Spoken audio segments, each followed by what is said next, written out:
Our reading this morning is from John chapter 20, verses 19 through 31.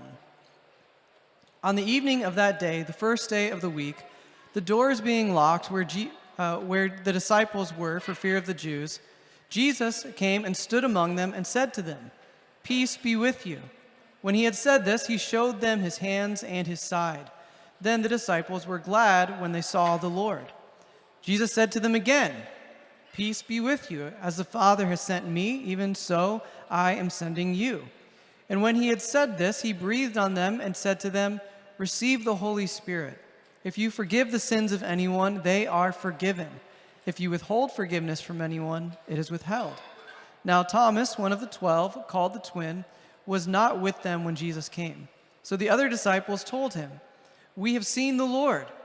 But he said to them, "Unless I see in his hands the mark of the nails, and place my finger into the mark of the nails, and place my hand into his side, I will never believe." 8 days later, his disciples were inside again, and Thomas was with them.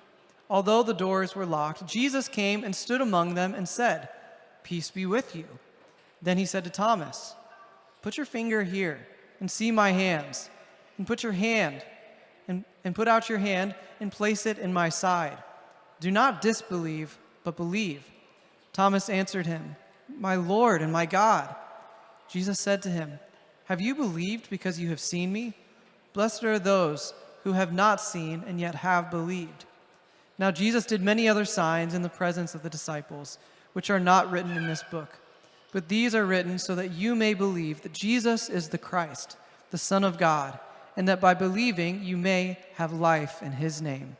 This is the gospel of the Lord.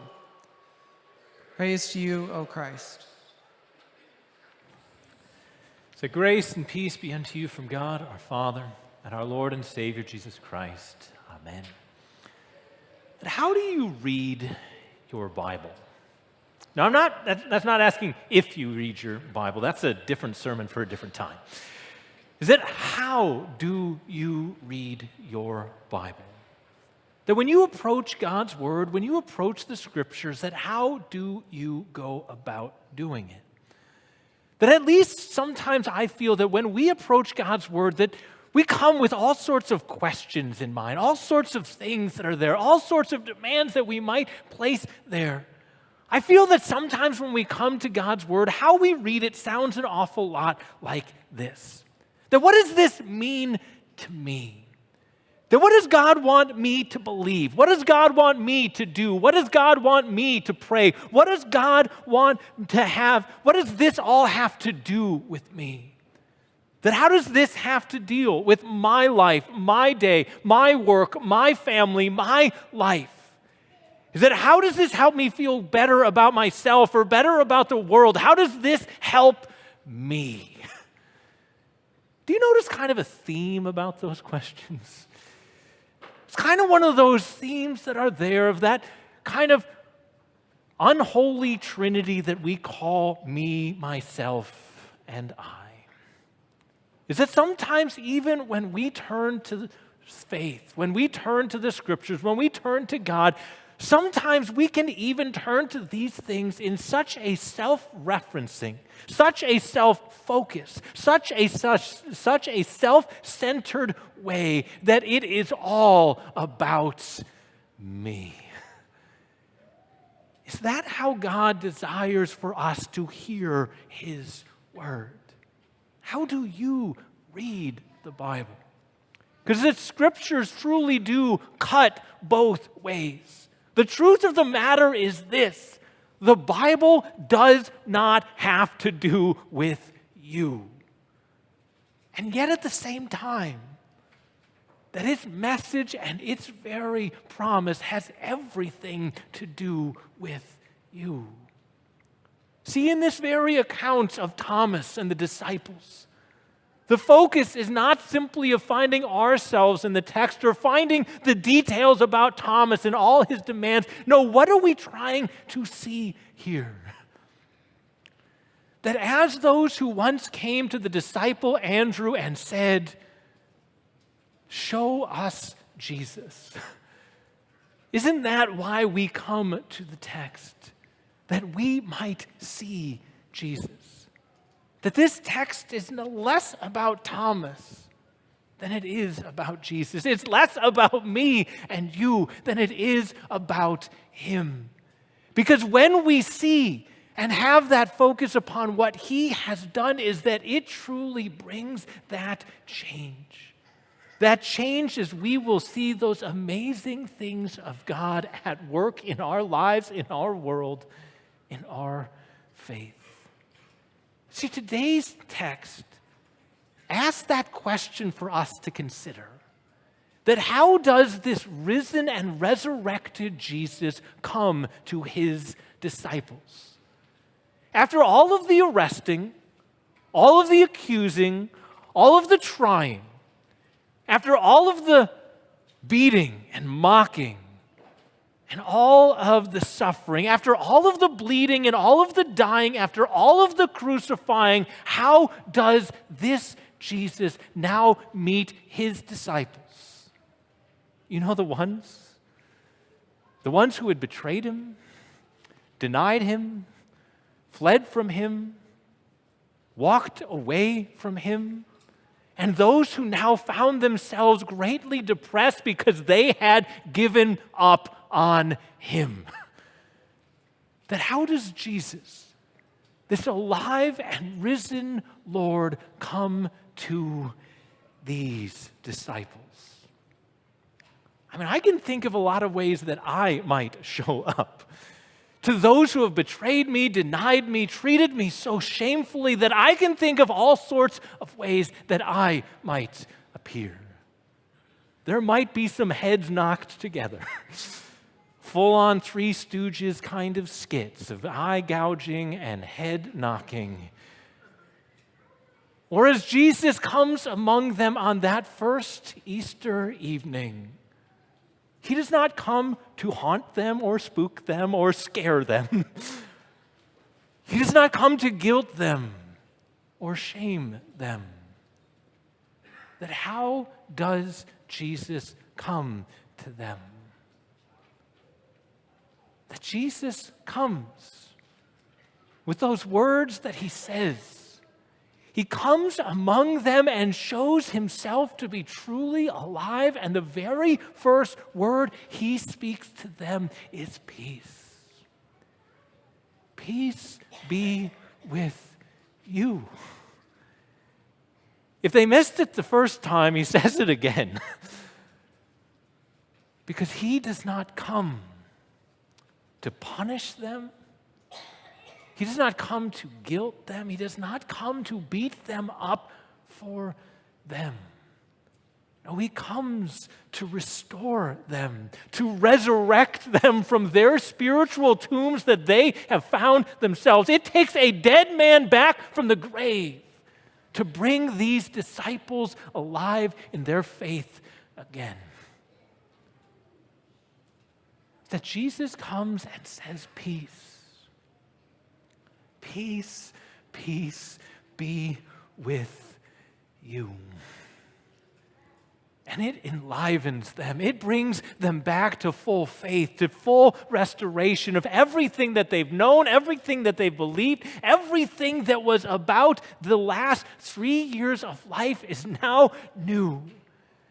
He commissions them to go and to tell of this forgiveness and grace. And so how does that go? How does that very first going to fulfill that commissioning of going and telling about Jesus, how does it go?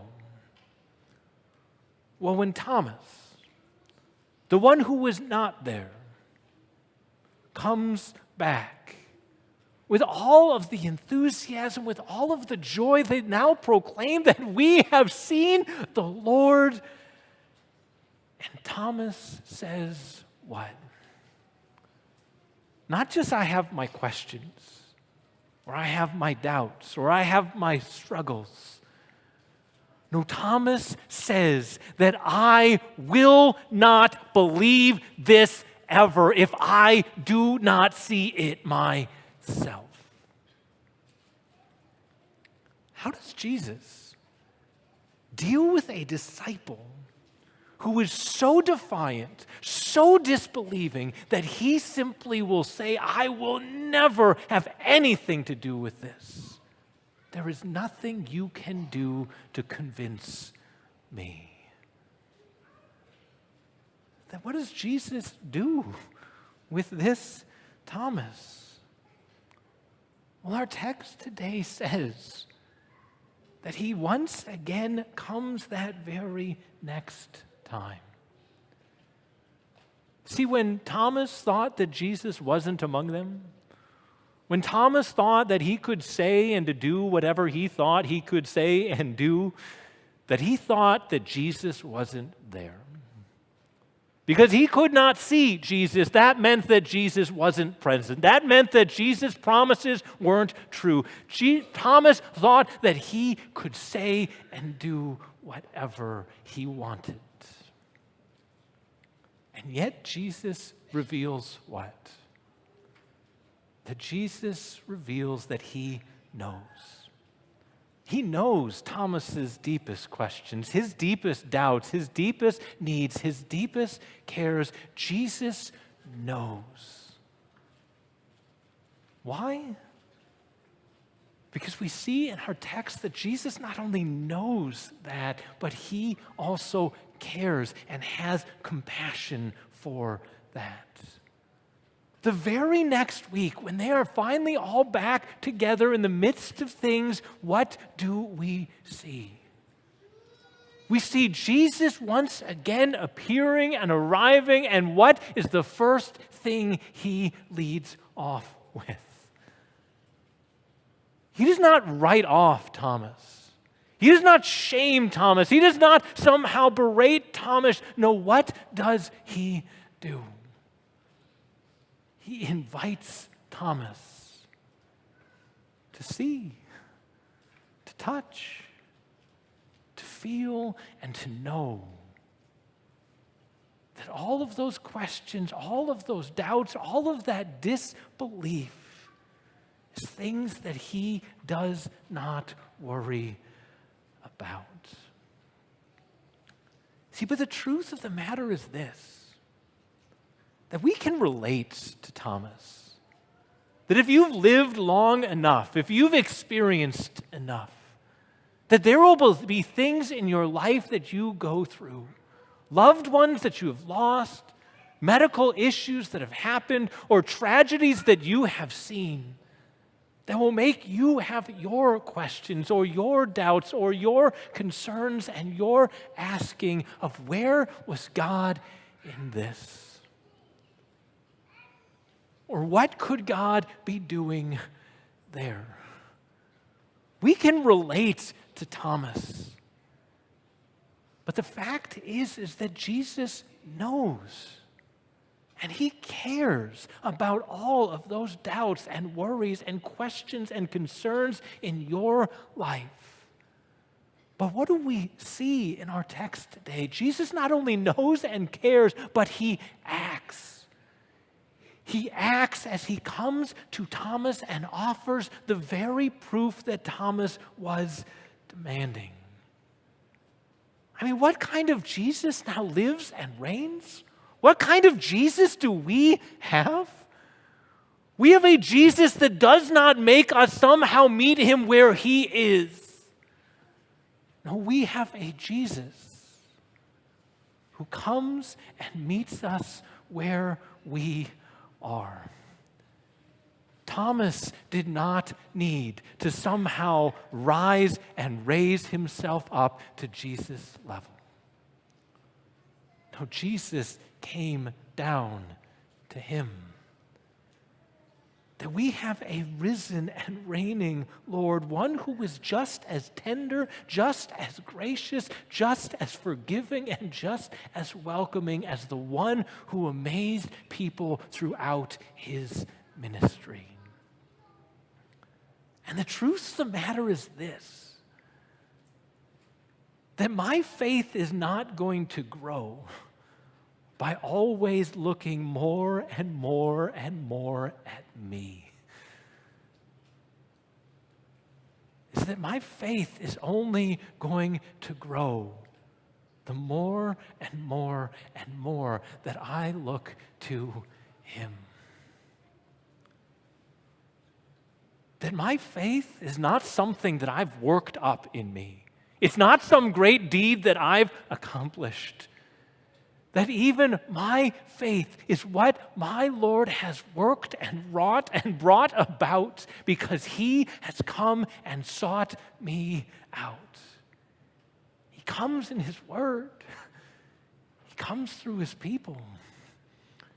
He comes to us in his sacrament. He comes to us and meets us where we are at. And he invites us to see, to touch, to taste, to know that the Lord is good. Because the more I look at him, the more my faith and life changes. I mean, just think about it for a minute. Is there anyone you know like Jesus?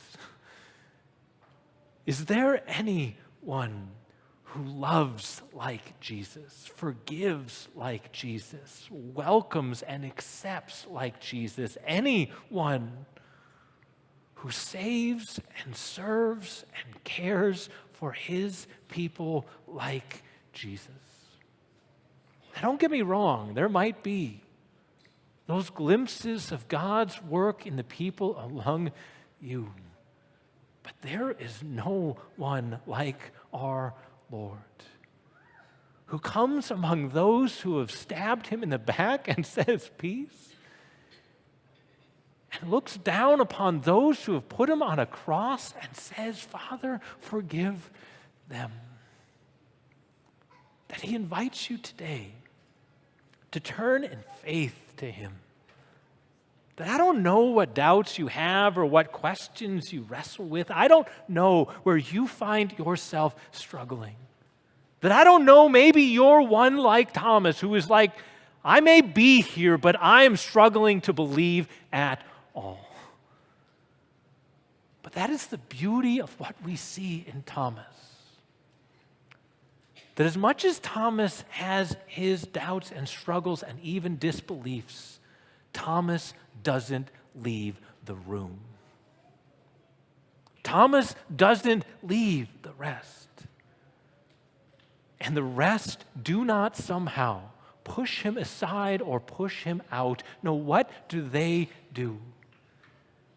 welcome him in and allow space for honest questions, authentic doubts. That is that not what our Lord has called us to be? A place where people can struggle, a place where people can question, a place that people can come that say, I don't know what I believe or where I might have that kind of faith that you have. But when we stay in the room and when we stay with God's people, that Jesus has a way of showing up. Jesus has a way of rekindling faith. And so may our Lord in his very word invite you today to not see more of you, but to see more of him as he has lived for you and died for you and risen for you and speaks to you this day. Peace be with you. Amen. And so we stand. We stand for that very fact that just